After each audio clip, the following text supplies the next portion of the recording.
Blood and Justice. Chapter 1. The Devil's Insurance Policy. The crack of a gunshot ripped through the coffee shop, sending shards of glass raining over Sophia Castellano's open textbook. The window just 3 inches from her head disintegrated in a spray of chaos, mingling with the sharp, bitter scent of spilled espresso. She didn't scream. 3 years of death threats had trained that reflex out of her. In that heartbeat, her mind flashed with her father's warnings. Sometimes, he said, there were only good guys and bad guys, but survival often meant making deals with devils. Instead, she dropped to the floor behind the overturned table, her law textbook scattered in a pool of spilled latte, and reached for the Glock her father had insisted she carry. "Stay down!" The voice came from directly above her, calm, controlled, and utterly unfamiliar. A note of authority cut through the panic, and even as her pulse hammered, Sophia registered that this man was used to violence. A man in an expensive charcoal suit stepped over her crouched form, his own weapon already drawn. Without hesitation, he put 2 bullets through the chest of the gunman across the street. Sophia watched the stranger's face as he killed a man. No emotion, no satisfaction. Just cold, mechanical efficiency, like he was checking items off a grocery list. "We need to go now." He holstered his gun and extended a hand to her. "There'll be more. Who the hell are you?" Sophia ignored his outstretched hand and pushed herself up, keeping her own weapon trained on him. "And how do you know there'll be more?" The corner of his mouth twitched. Not quite a smile, but close. "My name is Dante Torino, and I know there'll be more because I've been keeping you alive for the past 3 years. The blood drained from Sophia's face.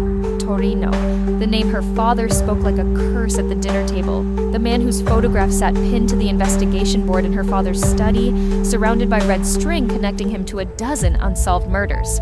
"You're lying. Every Tuesday and Thursday, you come here at 2:30 p.m. You always sit at the corner table, back to the wall, facing the door. Good instincts, by the way. You order a large vanilla latte, 2 sugars, and you study contract law while highlighting in yellow only." His dark eyes never left hers as sirens wailed in the distance. "You take the same route home every day. 5th Street to Madison, left on Elm, right on Oak. You live in apartment 4B in the converted brownstone, and you always check your locks twice before bed." Sophia's grip tightened on her gun. "You've been watching me. I've been protecting you. There's a difference." Dante stepped closer, seemingly unconcerned with the weapon pointed at his chest. "Your father has made a lot of enemies, Miss Castellano. Some of them have decided that the quickest way to his heart is through his daughter. My father has no idea. And if you want to stay alive long enough to see him again, you'll come with me. Now." Through the shattered window, Sophia could see unmarked vans pulling up across the street. Men in tactical gear poured out, but they weren't law enforcement. She'd grown up around enough cops to know the difference. "The Kozlov family doesn't play games," Dante said, following her gaze. "They put $1 million on your head yesterday. Every assassin, mercenary, and desperate criminal in the city got the memo this morning." He glanced at his watch. "You have about 30 seconds to decide whether you trust me or them."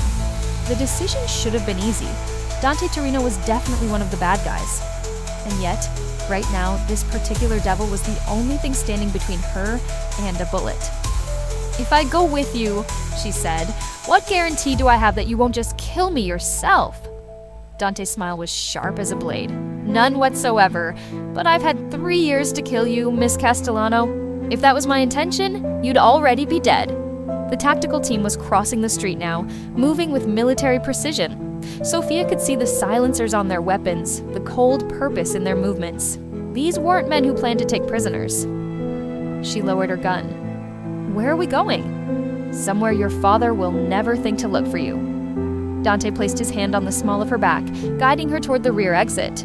"Welcome to my world, Miss Castellano. Try not to get us both killed."